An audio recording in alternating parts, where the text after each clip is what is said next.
Arlene Castellano, a licensed realtor in the state of Massachusetts. BuyingMiCasa podcast is an informational platform for home buyers. The goal is to use social media to bring awareness to the public on the home buying process and its resources.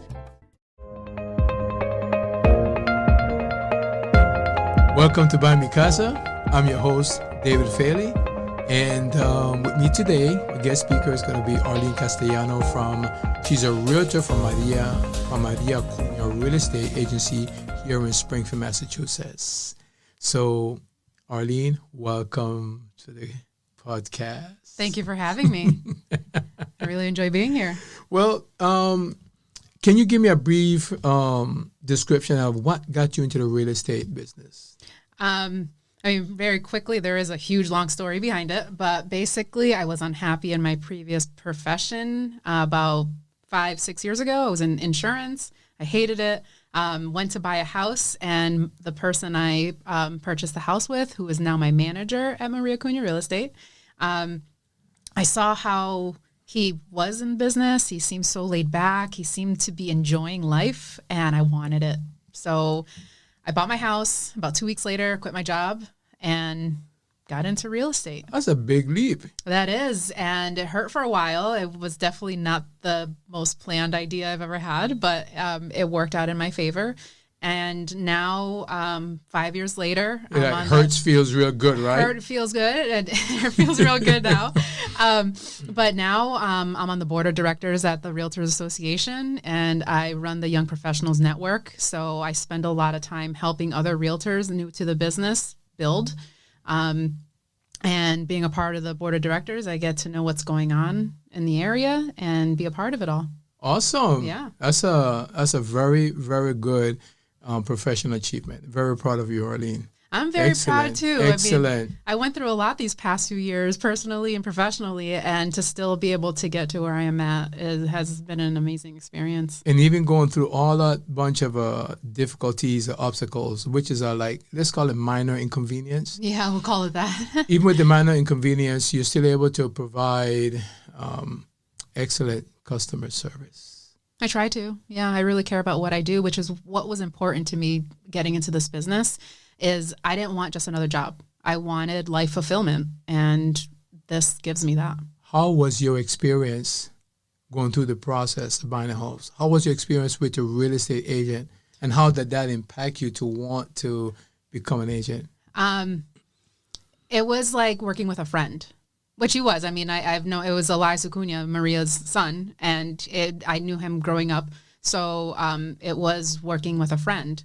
And it was a great experience. He was very kind and answered all my questions and spoke to me, didn't speak down to me. He was very upfront and honest and got me where I needed to be. And it was a wonderful experience. And I think whether or not we had known each other previously, it would have been the same way. And the approach he took is how I am now. I approach is I'm helping a friend get a house.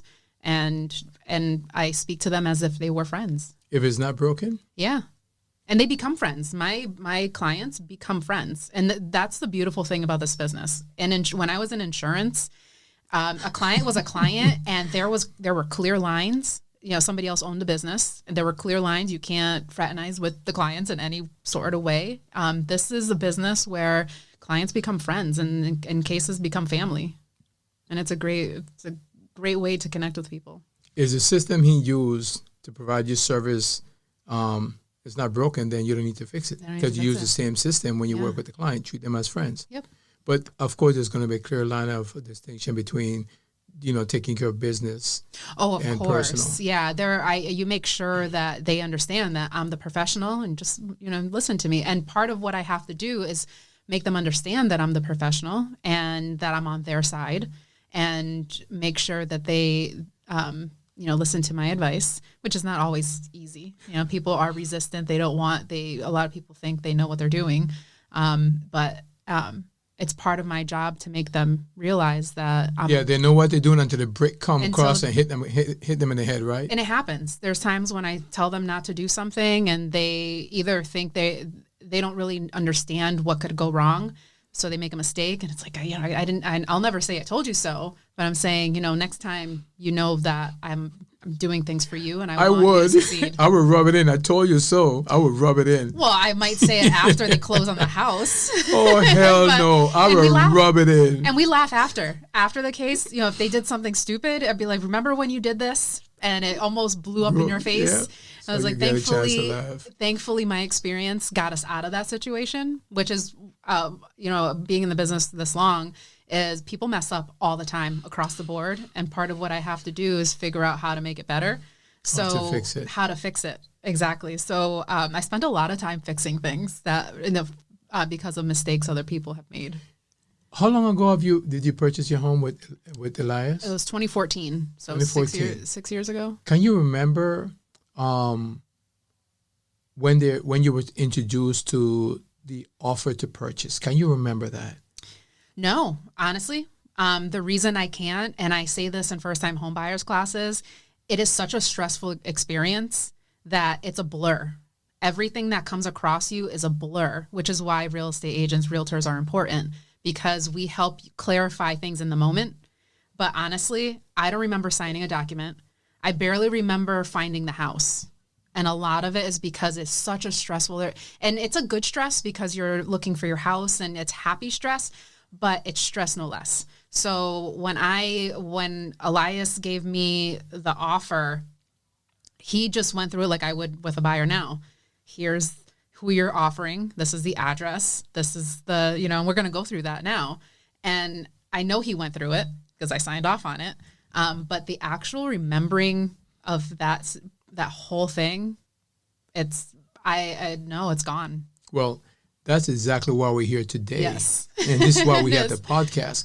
Because for the podcasters, the listeners can always come back and use this podcast, or whether it's on Facebook or in a video, they can always use it so they can listen to 30 or 40 minutes of what is an offer, what is inside an offer, what are the contingencies. So can you share what is an offer to purchase? Yeah, sure. So that's a big question. There's a lot of components to that, but the basic offer is what you're giving the seller, what you want to give the seller in order to purchase their house. And in that offer, it has every single detail that you're offering them. And that's how much, what you're going to do for a deposit, dates and all that. And we can get more into that. But the basic idea of the offer is just to present to the seller what you want to give them to get their house. That's why they call it offer, because I'm offering you this. Yes. In other words, to secure and to purchase this property. Or for you to say, well, we're going to accept it. That way they're not in between taking other people's offer. Yes. So if your offer is enticing enough, they're going to say, you know what, we're going to accept this offer so we can continue negotiation. So the offer doesn't stop there. The offer is just the beginning of a dance, beginning of the negotiation process. Well, see, right now, that's an interesting point because the way the market is right now, it's a heavy seller's market. So what that means is there aren't enough houses to meet the demands of buyers. So what we're seeing now are multiple offers on properties. So you find this house, if you like it, chances are 10 other people like it, and there are 10 other offers on the property. So you put in your offer, you might not have that dance. So it might just be, that's your only chance. You got to go in at your best for that house, and you might not get the seller to engage with you. So for the simplicity of this, let's keep it as the market is just a stable, regular market, because I know this market is not going to last forever. So if anybody listens to this podcast during this period of time, I just want them to understand what the offers is. Sure. And when the market, they're going to just deal with the market as the market presents itself. Yes. So let's assume that the market is just a regular market. It's not a buyer-seller's market. People are just buying and selling it all. So the offer is just the initial stage to start that dance. Yes. So what comes after that? It's important to break down what's in the offer. It is not just the number. It's not a house is listed for $200,000. I'm going to give them $200,000. There are many components to your offer that are important. aside from the number. Obviously, the number is the biggest thing sellers look at. They want to make sure they're getting what they want, but it also depends on their situation. So the first thing in the offer, the first line is their name. I'm offering this person. Usually we just put seller of record officially. So, when we present the offer, usually we don't know their name up front. So we just put seller of record and then the address. We have the address of the property. That's important. We want to know we're making sure we're offering to the right place. And then how much you're offering is the next portion. So identifying the seller, identifying the seller and the property, identifying the property, and then the amount you're going to offer. And then the amount you're going to offer. And then that breaks down to how much of a deposit you're putting down. And then at the end, how much you would owe after the deposit. So $200,000, you're putting down a $2,000 deposit. You're going to owe $198,000. Pretty straightforward there. And then the offer continues to break down the contingencies, which is one of your questions. The contingencies are what needs to happen in order for the offer to go through and for the sale to happen. Okay. And we're talking, there's the mortgage contingency. So most people need financing to purchase a house. And you have to tell the seller up front how that's going to happen. Are they using an FHA loan? Are you using a conventional loan? How much of a loan are you taking out? So that's broken down into the offer. Okay. Okay. The next one is, when are you going to have your inspection done by? These are details the seller needs to know, and they can separate you from other offers. So if you don't need a full financing package, if you have a conventional loan, you're putting 20% down. That's a great loan package you have there. If you have FHA and 3.5% down, the seller needs to know this stuff, because when they're comparing to other people, they want to make sure they're getting the best possible option. So let me interject with a question. Sure. What is the difference between a conventional offer and an FHA offer? What are the differences, or are there any differences? There are huge differences. So what are the differences? For a first-time homebuyer FHA loan, this is to help usually first-time homebuyers purchase a property, lower interest rates, lower down payments, which is the huge thing. FHA loan is 3.5% down. A full conventional loan is 20% down. To a minimum of 5%. And there are other packages where you can go down to 3% for a conventional loan, and those work more like FHA. With a first-time FHA, first-time homebuyer FHA loan, and I say first-time homebuyer because most people would qualify if it's their first house for the FHA loan. That loan tends to be strict. The house has to meet certain standards, certain conditions in order for it to go through. What do you mean by meet? Is that meet in the sense of they're going to have the inspection is going to be different between a conventional and an FHA? The inspection's the same. The appraisal's different. I see. So that's a whole other thing. So the inspection is for you, the buyer. You have an inspection. You pay for the inspector to come in, check out the house. You make sure that the house is in the condition you want it to be in. If not, you try to negotiate with the seller to get repairs or whatever needs to be done. Once you get past that inspection phase, the appraisal gets ordered, and the appraiser determines if the house meets the standards of the loan package you're getting. Whether it's a conventional FHA or any other it has to meet product. the price has to be justified in the appraisal, and so does the condition of the property.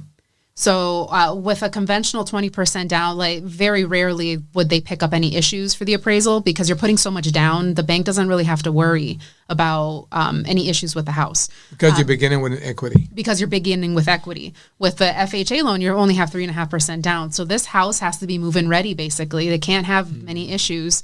And if it does, they have to be remedied before the house closes, or you're not getting the house. And it could be simple things. It could be peeling paint. That's an FHA issue. It could be a railing missing off stairs. That's an FHA. Very simple things in many cases. So those are the conditions, right? So give me a quick list of the conditions that for FHA is going to require when you're purchasing a home.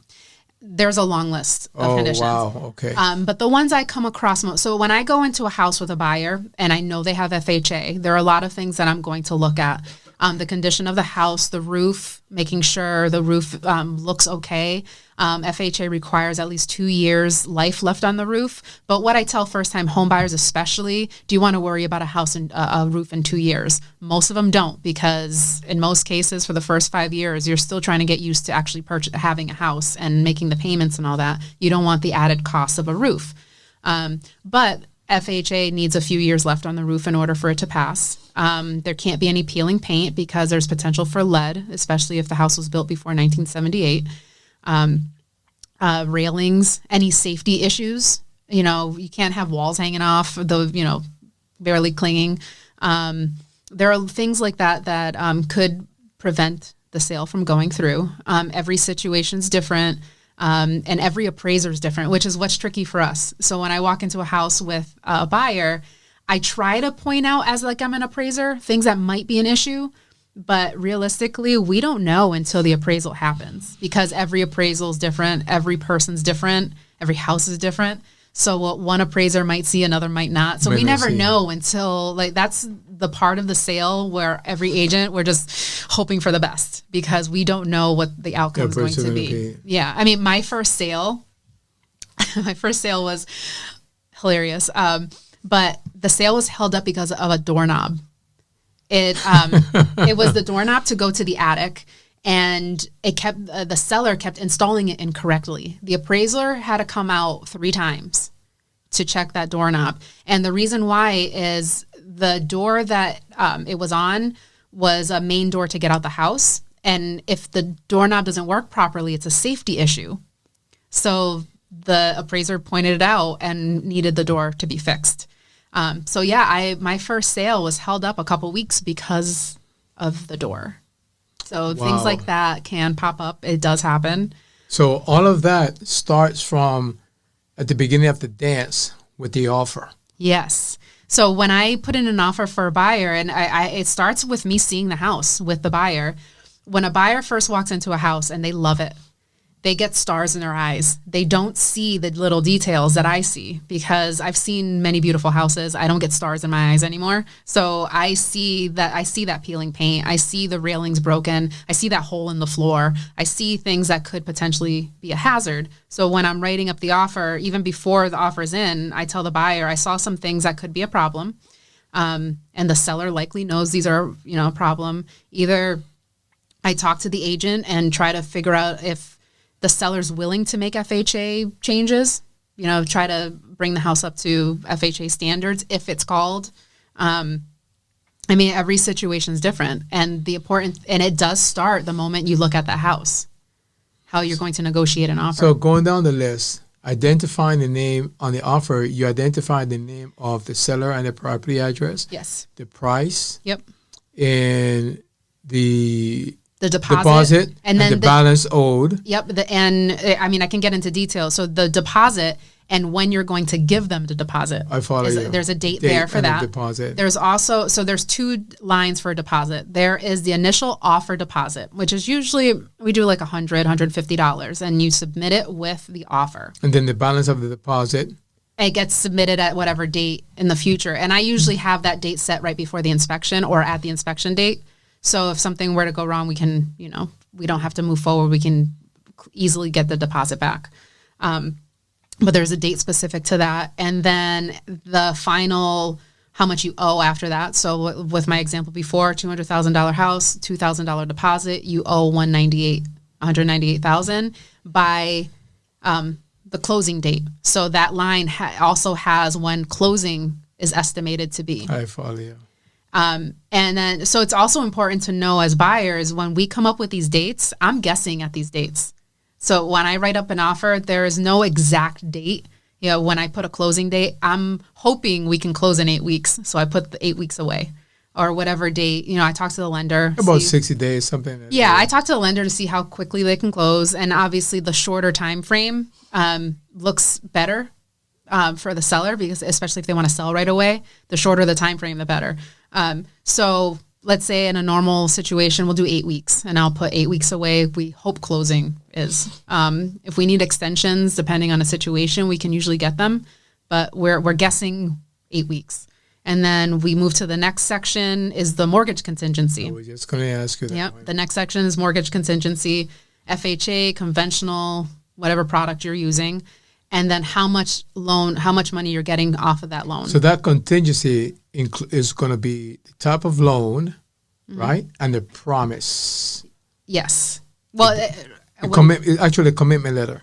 What you're doing with the mortgage contingency, it doesn't say anything about having to give them a commitment letter or usually the mortgage contingency will be in form of the commitment letter. It would be in the form of a commitment letter to them, but we usually wait as agents, especially to protect our buyers. We wait until we get the clear to close. So just because the buyer gets a commitment letter, there are usually a list of things that they need to do in order to actually get the loan still. A commitment letter isn't saying 100% here it is. It's saying here it is if you complete this list of things. They're calling them conditions. Conditions, yeah. And if you and when I get the commitment letter and I look at those conditions and there's nothing major, just maybe submit last week's paycheck. Something simple. I wouldn't extend the contingency date because they basically met everything. So you keep the mortgage commitment date close to the closing date? Yeah, at least 10 days before. Okay. I usually do, typically, it depends on the situation, So what document they need to give you to justify the mortgage contingency? It's the lender I talk to. I mean, if you want to get technical, it is that mortgage contingency letter, but you want it cleared of contingencies.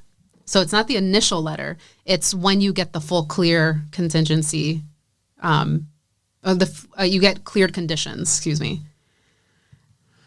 if that makes sense. I understand. Because I could get a commitment letter pretty quickly once everything's done, but the conditions would be, we need the appraisal, we need to verify employment, we need this and this and that and that. Yeah. So it's technically not a cleared file yet. Okay. So we wait to protect our buyers as much as possible, and also depends if the seller is willing to let us push that limit, whether or not we can satisfy that contingency. What other contingencies are there? So there's the mortgage contingency, there's the inspection contingency, and if you have to sell a house, if you're a buyer and you have a house to sell and you need to sell it in order to purchase, so that's a contingency. That contingency we have is other clauses and dates. Yeah, there's a section in the offer that's called provisions, and then you add more detail. The offer basically has everything that could happen in a transaction.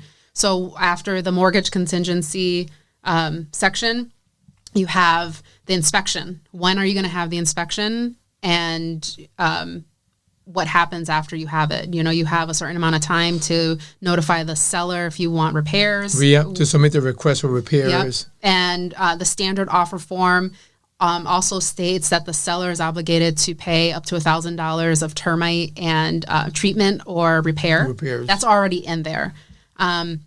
And depending on the situation, we can strike that out. I don't recommend it, obviously. Most typical offers have that in there. So you have that. And then there's the provision section. And this is where you add things like closing costs. If you need help with closing, you put that in there. If you want the appliances, if you want the refrigerator, washer and dryer, you want all that in your offer. If you want, I always make this joke in the classes, everything that you could want. If you like that dining room table at their house, put it in the offer. If you want them to put a 1,000-foot statue in the front yard, put it in the offer. It has to be there. You can't have them sign off and be like, oops, I want this too, I want that. You have to have it all in the initial offer. Because the offer is a prelude to the purchase and sale agreement. Yes. Which is the contract. And the contract is basically an extended version of the offer. With more detail. A little more detail, of course.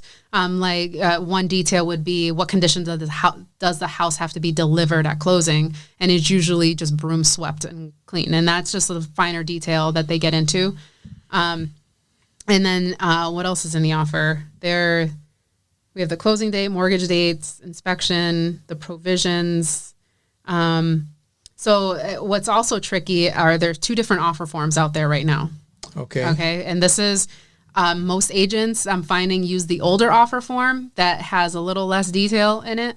And in that offer form, in the provisions, the older one, you want to make sure that the house has to appraise at or above the value of the house that you're offering. Or the purchase price of the purchase price that you're offering. Now, the newer offer form already has that in there, so we don't really worry about that wording. But the initial one, and I've run into this. What would they want to use the old offer for? People have habits, and they just, it's just what change, especially when a new document comes out. Most people want to see how it plays out, how it works. But I'm finding that more people are transitioning to the newer one, but there are also some details in the newer one that aren't as great as the older one. So it really depends on how you work, and you can't. Not saying that either one is bad or good. It just depends on how the agent works with it. But you want to make sure that the house appraises that value. Can you imagine the house is undervalued, that with that $200,000 house, and the appraisal comes back at 180? But you didn't have that contingency that the house must appraise at or above. Guess what? That seller could push on you and say you either have to come up with the $20,000 or you lose your deposit and you walk away from the house. So you're exposed in that sense. So that little wording, the house must appraise, can make a difference, especially later down the line. Wow. And we don't know that's going to happen until the appraisal, which is happening later in the process. So that's why very important for you to have that included in the offer at the beginning. Yes. So I would say that's the beginning of the dance. You just can't just come up and say, you know what, the dance is over, we're married. It doesn't work like that. No, you can't just say, here's $200,000, we'll work out the details later. No, we need the details now, because what you'll find purchasing a house is every situation is different. Every person's different. Every house, every lender, every bank, every attorney, every agent. So you have all these little working parts that need to come together. So if you don't have the details lined up in the beginning, things just go sideways. Not really only go quick. sideways, but you can lose an opportunity. You might get stuck. You can lose money. Yes. If you're a very strong buyer and you put a $5,000 deposit down and their details are not lined up, you could lose $5,000 before you even started. So in your professional opinion, what is the most important thing of an offer that you can give? To make yourself a strong buyer? That's a loaded to protect question. you, just to protect you. So you want to make sure that your deposit is protected. That's the biggest exposure you have purchasing a house. And say you put down $2,000 and that, the $150,000 house, $2,000 deposit. If things aren't lined up and you're exposed, you could lose $2,000 basically. Okay. And if you do things, you could potentially lose more depending on how the offer is written, how things are. It's really, with the second offer form that I was talking about, there is a clause in there. It's called the default clause. And if the buyer defaults, you could potentially lose up to 5% of the purchase price. Right? Even if you only put down a $2,000 deposit, you're exposing yourself. I always strike that out. I strike that default clause out, unless their deposit is more than the 5%. I want to limit them to only 5% or less. So it really depends on the situation, and I hardly come across it. But that default clause you could potentially lose more than what you put down for a deposit. So I guess we're coming to a close. And as far as I understand, the very most important thing about an offer is protecting your deposit. Is protecting yourself and your deposit, yeah. And the second thing is going to be understanding what goes in the offer and meeting those contingencies, understanding the provision, and making sure that the wording is clear. That way your deposit is protected. Mm-hmm. You as a buyer protected, whether you're an experienced buyer or brand young first-time home buyers, because we do understand that if you've not been a homeowner for the last 3 years, you're considered to be a first-time home buyer. You're outside of the loop. Yep. Don't care if you bought like 10, 15 properties in the past, but within the last 2 years you didn't own one. You are a first-time home buyer. So protecting yourself, protecting the deposit, understanding the provisions, making sure the wording is correct, Yep. and meeting those contingency dates. And if you can't meet those dates, have a conversation with your real estate professional so they can aid you and request for the proper extension. Absolutely. Yeah. And as long as the reason for the extension is reasonable, most sellers will understand because they don't want to start from the beginning again. Because if they let you go as a buyer, they're going to have to start from day one all over again. And that's a whole different dance and a whole different person. That is a whole different dance, a whole different person. But it's also important to know that your offer should start before you write anything down on a piece of paper. You should have hopefully an experienced enough agent to make sure that you know what you're getting into. Especially if you have an FHA package. I've had agents, they'll just put in offers on any property and their client wants. And their clients end up getting screwed because that house is in such a mess. It never was going to pass FHA.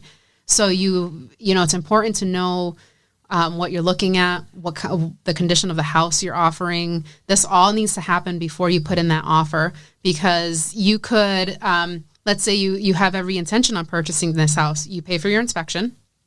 You pay for the appraisal. It's at least $1,000 right there, just to find out at the appraisal that it's never going to pass FHA and the seller's not willing. So even though you would get your deposit back, you lost $1,000 right up front. So it's really important to know the condition of the house, your loan package, all that. We're trying to stick to, just talking about the offer, but there's so much more that goes around it in order for you to have a successful purchase. Well, I guess let's end this conversation and we can continue another time. I'm looking forward to have you back again, Arlene. I'm definitely and I have to say that the offer, after having this conversation with you and with other real estate agents and my past experience, it leads me to believe that for your offer to be a strong offer and you remain protected and meet the contingency dates, is that you have a very good initial assessment with your real estate agent. Yes. Because when the first thing you do when you meet a real estate agent is they're going to assess you. That assessment is going to solidify and make your offer strong and protected. Mm-hmm. Exactly. Okay. Well, Arlene Castellano, Realtor from Maria Acuna Real Estate Agency here in Springfield, Massachusetts. It's been a great pleasure and an honor having a person like you onto this program today. I appreciate you having me. And, thank you for joining me here. My name is David Fairley, your host on BuyingMiCasa podcast. Thank you, Arlene. Okay, see you next time. See ya. Thank you.